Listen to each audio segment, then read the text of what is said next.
Let me guess for a second. You're probably somebody who's seen someone have initial success with something, and then you immediately hop into that business model or that thing, and then you get into it, and then you realize there's a huge brick wall in front of you. And so you stop, you take a step back, and then you see another opportunity, and you hop on that as well because that looks more promising. And then guess what? A few days, weeks, and months go by, and then you hit the same brick wall once again. If this sounds like you, I'm going to show you exactly how to get away from this and how to exponentially see greater results in the current business model you're at right now, with using terms in SpongeBob and Patrick, just using these two characters. Is very simple. First of all, this is what allowed me to actually book in 70 qualified calls with business owners over the course of 30 days back from June to July. Now, CMRR, which is my agency, we service B2B companies and corporations doing $30,000 a month plus in profit. We automate the entire client acquisition process, and it starts by claiming a free audit down below.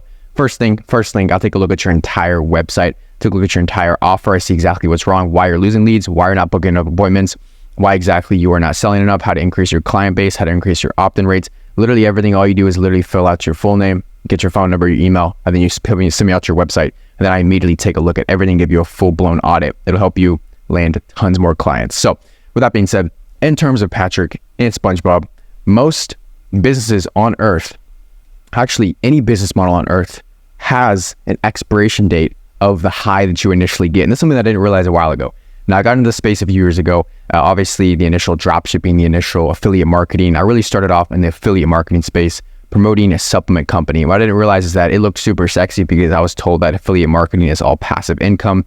You don't have to work that much, and you just kind of have to build out, a few assets regarding content or paid ads, and then everything else will work for you. And I was completely mistaken. What I didn't realize is that every single business model from the outside looking in looks great. Patrick does live under a rock, okay? So he lives under a rock and he realizes that, okay, he's low leverage and he wants to generate more clients, or he wants to actually go down a path of a specific business. Now, whether that's an agency, dropshipping, B2B, B2C, coaching, memberships, it doesn't matter, low ticket, affiliate marketing, none of this stuff matters. But there's a huge gap between being proficient in the space, like SpongeBob over here, and being Patrick. And that typically comes down to a lot of different things. So if you pick the business model, here are the first problems that you probably might encounter. And these are just stepping stones to get you to a better place. You can't crack ads, first problem, or second problem, or third problem, or fourth problem. This isn't specifically in order. This is to give you guys some frame of mind. High cost per call. Cold outreach is not working. You're realizing that people do not want to hear from you. You're not leading with value, and your cold outreach messages are going straight to delete. Inconsistent clientele, not landing enough clients. High cost per acquisition, which means if you're running paid ads and utilizing paid acquisition like me and my clients are, you have extremely high cost per acquisition. That's not good. It's a terrible reflection on you as a marketing agency or a client acquisition agency or whatever you're doing. Competition's eating you out. Pause. Taking sales calls but not closing. In other words, you have a sales issue. Attracting low-level clients. Consistently doubting your entrepreneurial abilities. You've got a high churn rate if you are closing clients. If you have gotten past these entire terror barrier walls and you're finally to the point where you're actually signing some clients, they're churning and you're wondering, holy crap, this thing is super tough to crack. I cannot get clients to actually stick with me.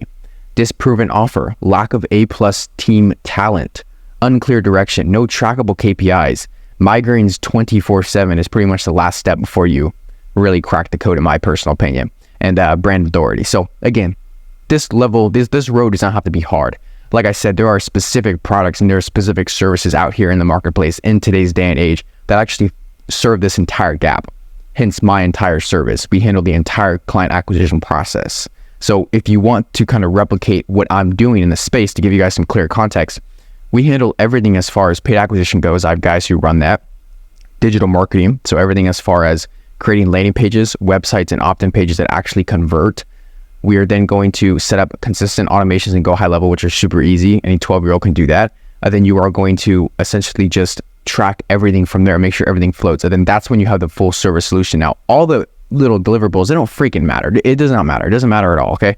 Well, my point here is that it takes a while. It takes a progressional period. It takes a timeline, a duration to get to the point where you are somewhat proficient in what you're doing. And I'm just kind of like really entering the stage where everything is really running like a well-oiled machine. We are onboarding, clients who are, above $30,000 a month. Consistently, we are consistently booking in calls. The free audits are going really well, getting a lot of interest rates. I'm tracking every single audit, every single positive response, every single negative response, things like that. But here's the thing. you simply stopped before you could finally see results. And because of that, everything crumbles into place. And guess what?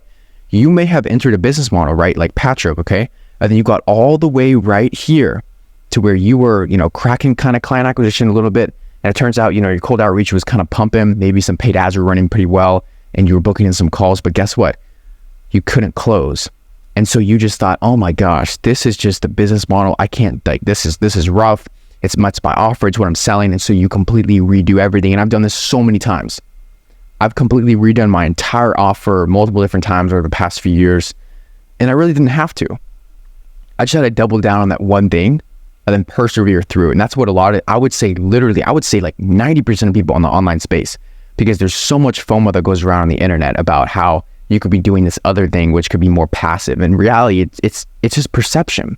The person that's promoting that is probably selling you some sort of membership, and they've already cracked the code because they spent the years doing such a thing. And so how do you become SpongeBob? How can you get here? How can you be, top of your industry? How can you have a large client base? How can you have the client acquisition process automated? How can you have increased leverage? It's simply by perseverance. Now, Luke Belmar over here, he is now the freaking guru guy as far as digital gold rushes goes. So he is now not promoting, but he is sort of behind this, this entire concept of the digital gold rush. Like, we are now in a day and age, we're in like year 15 out of 200 of this giant gold rush, okay? And are you going to take the opportunity to, see success and pass down your lineage? Okay, online business right now, his point, and a lot of other points, especially Gary Vee, is brand oriented. In other words, this gap, which you see right here, no matter what product, no matter what service, no matter what deliverable you're selling, can be closed a lot quicker if you have a sustainable, profitable, and trustworthy personal brand. Now, let me put it to you like this. If, Alex Hormozi, or if freaking Luke Belmar, for a better example, promotes anything, whether it's an in-person event, whether it is a online membership or course, whether it is a mentorship program, whether he is doing something in the e-commerce space, selling a product, digital or physical product, he is going to sell automatically 1,000 times more than any beginner in the space, or any intermediate, or any close to advanced in the space, just because he already has the capabilities, because he's initially went through all of the stuff, but then he also has a personal brand backing him up. And this is what a lot of people mess up on. A lot of people, I feel like, mess up on the fact that with a personal brand, it's all about ask, not give. Right now, I think if I check, over 225 videos on this channel, giving you guys daily value about client acquisition, marketing, sales, and fulfillment. That is not for just so I can do it and wake up in the morning because I feel like I want to give value, and so I can show you guys exactly how to kind of beat shiny object syndrome, how I've consistently been able to break through these walls, and how you can too, and give you guys game. It's not necessarily because I wake up every single morning wanting to do that, but I know this is what is going to pay off in the end. YouTube, because I see the grand scheme of things right now, is turning into a literal mass television platform. It's going to be the new TV, basically. It's going to replace cable if it already hasn't already. And so having the capability to show up early and use concepts like, I guess, the digital gold rush and, be here early, I'm claiming my spot in the space as far as client acquisition goes. Now, I'm still young. I still got a long way to go. But if you want to achieve anything, business model or not, you have to be able to go through the motions and things like that. Some of these videos get 40, 50 views. Do I get shiny object syndrome and say, oh, I'm going to go to Twitch now and I should probably be a streamer. Maybe I'm better at, doing this, or like maybe I should move over here to like Pinterest, or maybe I should, hop on TikTok. Hell no.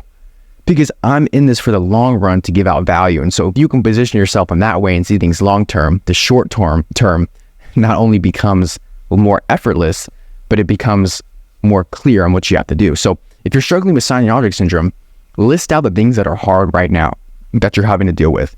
Now, these are very in-depth.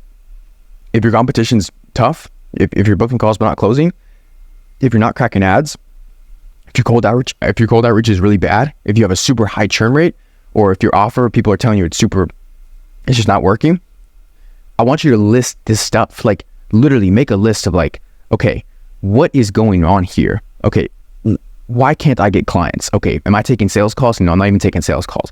Okay, what are you doing to actually get leads? Well, I'm sending cold outreach, cold outbounds. Okay, well, what are you doing in the cold outbound, and how many are you sending? I'm sending a DM. I'm sending actually 15 DMs a day, and I'm saying I'm asking them questions, trying to appointment set them. So I'm using like the hey, saw you were in the X space or whatever. Yeah, this is not going to work. I'm telling you that right now. So you have to dissect what's going to work. If you were sending 15 DMs every single day and you came to me and you said, I'm DMing people, I'm sending like 10 or 15, and I'm saying, hey, were you in the X space? I would let you talk, and I'd say, okay, what's your niche? What's your offer? Are you in the B2B or B2C space? I'm in the B2B space. Okay, why are you on Instagram? LinkedIn is the #1 platform for B2B. Okay, now what are you saying? You're asking them if they were in the what space? Dude, check their profile, and then do research on the prospect, and then give free value up front. So many people sign my DMs every single day thinking they can just like, I'm just gonna like hand them money. They're like, hey, I do X and X, let's set up a call. No, I'm not gonna set up a call with you, dude. I get 15 of these every single day.